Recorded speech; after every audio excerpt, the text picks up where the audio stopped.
공부 잘하는 그런 아이들 같은 경우는 뭐 루틴? 그런 것들이 있을까요? 놀러 다니는 아이들도 있는데 분명 야, 쟤는 언제 공부하지 했는데 다 100점 맞고 그런 아이들도 있더라고요.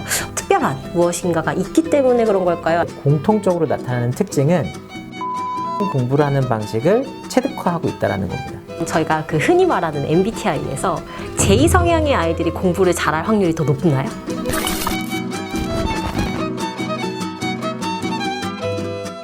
안녕하십니까. 반포대로 304 파인만 반포 빌딩에 위치한 파인만 영재고센터에서 수학을 담당하고 있는 이동현 원장입니다. 네, 파인만 영재고센터에서 부원장 맡고 있는 나수민입니다. 그럼 원장님, 공부 잘하는 그런 아이들 같은 경우는 아침에 일어나자마자 하는 뭐 루틴? 그런 것들이 있을까요? 학생이다 보니까 학교를 갈 때랑 학교를 가지 않을 때가 다를 텐데요. 학교를 갈 때면 전날 늦게까지 공부를 했기 때문에 학교를 가는 순간을 되게 힘들어하면서 일어나는데 시간 소비가 다 전부입니다. 그런데 이제 학교를 가서의 모습과 학원에서의 생활, 그리고 돌아와서 자기주도적으로 공부하는 부분이 좀 다를 텐데요. 학교에서의 생활을 그냥 요약해보면 수업 시간에 충실할 거고, 수업 시간에 공부한 내용들 중에 이해가 되지 않는 부분이나 복습이 필요한 부분들은 바로 복습을 하는 경우들도 많이 있습니다. 물론 노는 친구들도 많이 있습니다만, 학교를 갔다 온 다음엔 보통은 학원 스케줄을 잡게 되는데요.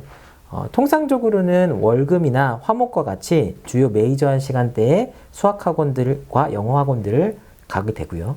그리고 수요일, 토요일, 일요일과 같은 시간들에 국어학원이나 과학학원 혹은 가족과의 모임 시간들을 갖게 됩니다. 그래서 통상 학원은 2군데 혹은 3군데, 그리고 그 이상 다니는 친구들도 있고 안 다니는 친구들도 있겠습니다만 학원 스케줄을 소화하고 10시 이후부터는 학원에서 공부한 내용과 학교 숙제 등을 하면서 12시, 1시, 좀 늦게까지 공부하는 친구는 2시까지 공부하고 있습니다. 이렇게 공부하고 나면 당연히 아침엔 일어나기 힘들겠죠. 그래서 아침 시간에도 공부하라고 퇴근하시는 어머님은 사실 없습니다. 그럼 원장님, 그런 이야기가 있잖아요. 그러니까 아이가 좀 일찍 자야 키도 많이 큰다라고 얘기하는데, 그러면 새벽 2시까지 공부를 하게 냅두고 좀 늦게 일어나서 학교를 가게 만드는 게 좋을까요? 아니면은 좀 일찍 재우고 차라리 아침 일찍 일어나서 공부를 하라고 하는 게 더 좋을까요? 학년에 따라 좀 다를 텐데요. 초등학교 저학년이나 초등학교 고학년 같은 경우에는 취침 시간이 10시 전 혹은 늦어도 11시 전에는 하는 것이 좋다라고 생각합니다. 왜냐하면 어쨌든 수면이 곧 건강과 직결되기 때문이겠죠. 그런데 중학교 1학년, 중학교 2학년, 또 고등학교를 올라가게 되면 점차 수면의 질과 양을 학습과 고민하지 않을 수가 없는데, 통상적으로는 잘하는 친구들일수록 늦게까지 공부하는 경향이 더 큽니다. 물론 적게 자는 친구들 말고 많이 자는 친구 중에서도 잘하는 아이들이 있겠습니다만, 통상은 12시, 1시, 2시로 점차 자는 시간들이 뒤로 가게 됩니다.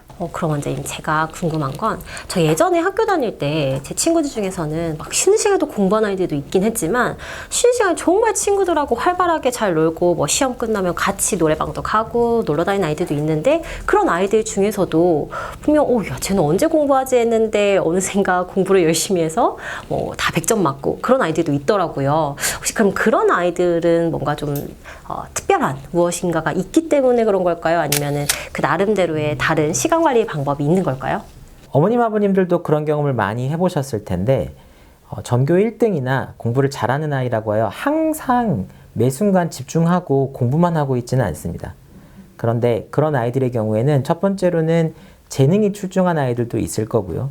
두 번째로는 집중력이 뛰어난 아이들도 있을 겁니다. 근데 두 아이들 부류의 공통적으로 나타나는 특징은 효율적인 공부를 하는 방식을 체득화하고 있다는 겁니다. 그래서 힘들지만 이 시기에는 집중해서 공부해야겠다라고 하면 누구보다 집중을 하고 있기 때문에 아이들과 있을 때는 혹은 학생들과 놀 때는 그 부분에 집중하고 있는 거고, 자기주도적으로 혼자 공부하는 시간에는 자기 혼자서 열심히 집중해서 공부하고 있다는 것을 기억해 주시면 될 것 같습니다.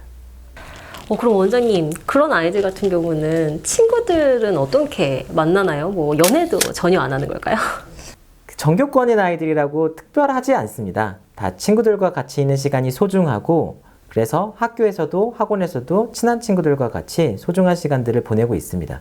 그래서 그 친구들이라고 공부만 하고 있지 않다, 이렇게 생각하시면 되고요. 틈틈이 놀고 있고 틈틈이 즐기고 있다, 이렇게 생각해 주시면 되겠습니다. 단지 우선순위가 자기가 좋아하는 공부, 자기가 이루고 싶은 목표를 위해서 하는 공부에 집중하고 있는 것이고, 그 외의 시간에는 남들과 똑같이 놀고 웃고 노래하고 춤추고 그리고 스포츠하는 것을 좋아하는 아이들입니다.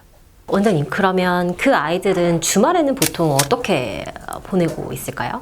토요일 날과 일요일 날 주말에 우리 공부 잘하는 아이들은 어떻게 생활하는지도 궁금하신 것 같은데요. 그 친구들이라고 다르진 않습니다. 토요일 날, 일요일 날의 가장 중요한 스케줄은 통상적으로는 가족 모임, 그리고 계획되어 있던 약속들입니다. 그래서 친구들과의 약속이나 가족과의 모임을 해결하는 시간들을 일단 갖고요.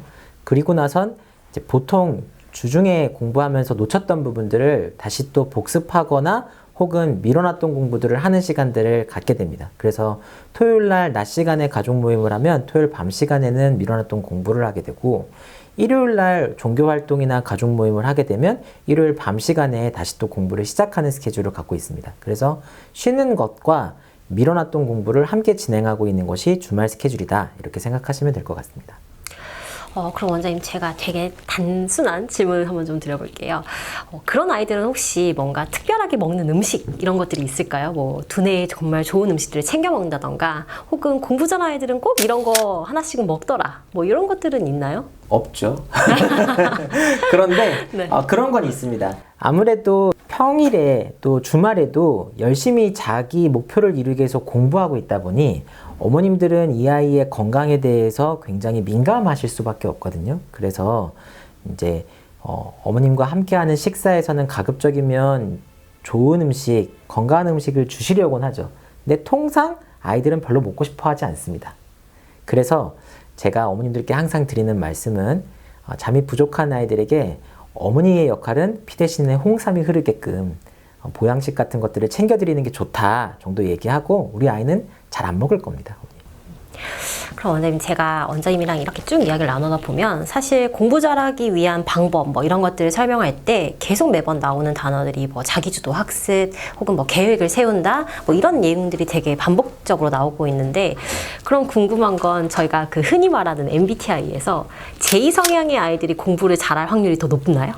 어떤 사람들은 재능의 영역이 공부에서 가장 중요하다라고 말하는데, 저는 사실 계획하고 그 계획을 실천하는 능력, 소위 말하는 추진력이 있는 아이들이 더 공부를 잘한다라고 생각합니다.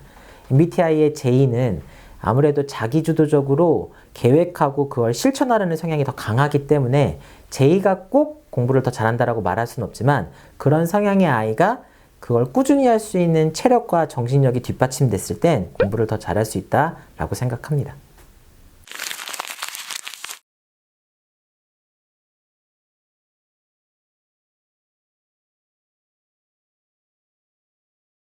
오늘 좋은 말씀 감사드리고요. 혹시 더 궁금하신 부분들이 있으시다면 저희 댓글창에 댓글 남겨주시면 저희가 다시 한번 원장님 모시고 이야기 나눠보도록 하겠습니다.